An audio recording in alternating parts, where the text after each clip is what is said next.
चीखना चिल्लाना नहीं चाहिए। हो सकता है कि पाकिस्तान से ये बात आती हो कि भारत को जो है कन्वर्ट कर लेंगे गजवाए हिंद, पर गजवाए हिंद करने की जरूरत ही नहीं पड़ेगी। कुछ सालों के अंदर वैसे ही उनकी पॉपुलेशन बढ़ जाएगी। आज इंग्लैंड और लंदन की स्थितियां देखते हो, शरीयत का कानून लंदन में लग रहा है, ऑस्ट्रेलिया में स्थितियां खराब हो गई है, जर्मनी में खराब हो गई। ये बहुत अच्छी स्ट्रेटेजी है इस्लाम की कि वो अपने एक्सेस पॉपुलेशन को दूसरे देशों में डेमोक्रेसी की आड़ में बेच देता है, बाद में वहां पे शरीयत का कानून लगवा देता है, लेकिन अरब कंट्री के अंदर कोई भी रेफ्यूजी नहीं रखा जाता है। मैं एक रिपोर्ट देख रहा था बीबीसी की, शायद बीबीसी की रिपोर्ट थी, जहां पे सऊदिया का जो वर्टिकल शहर बन रहा है उसमें कई गांवों के लोगों को मरवा दिया उसने, ऐसा आरोप है उन पर। तो वहां तो मस्जिदें हटाने में भी वो सोचते नहीं है, और यहां पर हिंदू भीख मांग रहा है कि जरा मुझे कृष्ण का मंदिर दे देना, जरा मुझे ये मंदिर दे देना।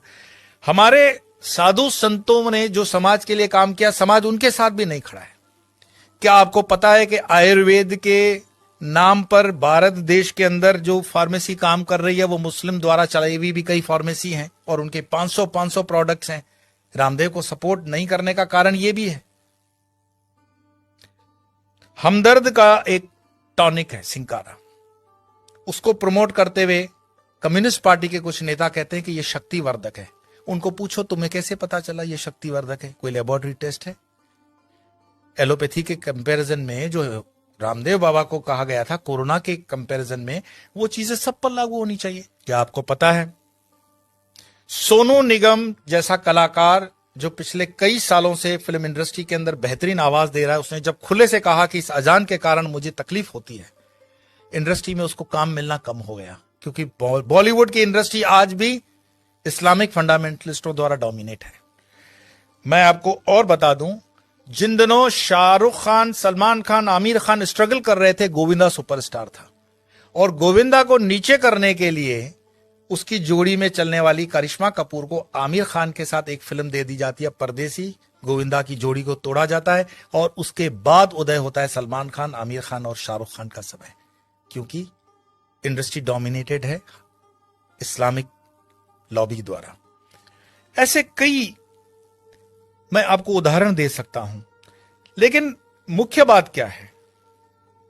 क्या हमारे हिंदुस्तान में सारे मुसलमान खराब हैं? यह कहने का अर्थ नहीं है। हमारे हिंदुस्तान के अंदर आजम जी, प्रेम जी जैसे भी इंडस्ट्रियलिस्ट हैं विप्रो के, उन पर आरोप भले लगे कि वो मुसलमानों के हितों की ज्यादा सोचते हैं, हिंदुओं की नहीं, पर मैं इस पे नहीं जाऊंगा। परंतु यहां मुसलमान न सिर्फ बढ़ रहे हैं, सुख संपन्नता के साथ बढ़ रहे हैं, ऐसा उस रिपोर्ट में कहा गया है। तो दुखी कौन हो रहा है? दुखी हो रहा है हिंदू। हिंदू क्यों दुखी हो रहा है? क्योंकि वो कर्महीन होकर के जीना चाहता है, और बेवजह की फालतू चीजों में वो अटका हुआ है। अपनी ना तो वो स्किल को डेवलप कर पा रहा है, और अपने हर छोटे छोटे उद्योग को छोड़ता जा रहा है।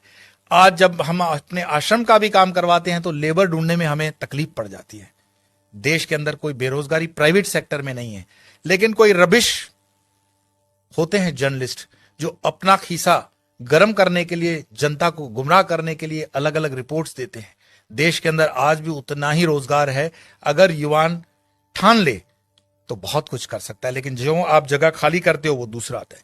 गुजरात के हाईवेज पे एक पूरी होटल्स की चेन है, वो चेन चलाते हैं चेलियास कम्युनिटी के लोग। चेलियास मुस्लिम कम्युनिटी है, और उनकी इतनी यूनियन होती है कि उसमें दूसरा कोई होटल नहीं खोल सकता हिंदू। मैं पूरे गुजरात हाईवे की बात कर रहा हूं, नेशनल हाईवे नंबर 8।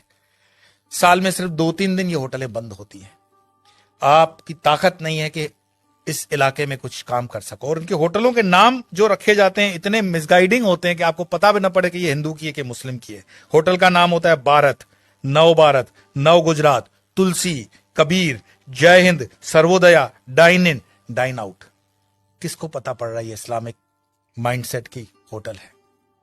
लेकिन सारे ट्रक ड्राइवर जानते हैं ये अपने वाले की है, लेकिन हिंदू को इतना बुद्धि नहीं होता कि ये किस होटल में जा रहा है, क्या खा रहा है, क्योंकि जीवन भर हमने हलाल खाने के लिए ही ठेका ले रखा है।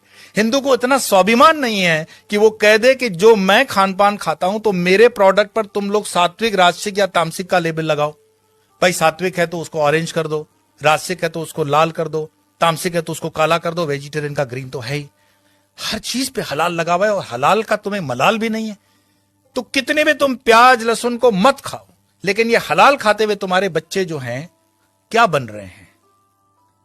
ये जिहाद करने की जरूरत पड़ेगी नहीं उनको।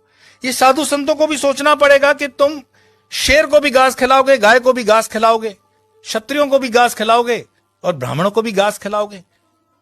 हमने खान पान को बदल करके पूरे डीएनए सिस्टम को बदलने का पाप किया है, और जब इस पाप की हम ठीक से बैलेंस नहीं करते हैं तब तक इस पॉपुलेशन को ठीक करना बड़ा मुश्किल होगा।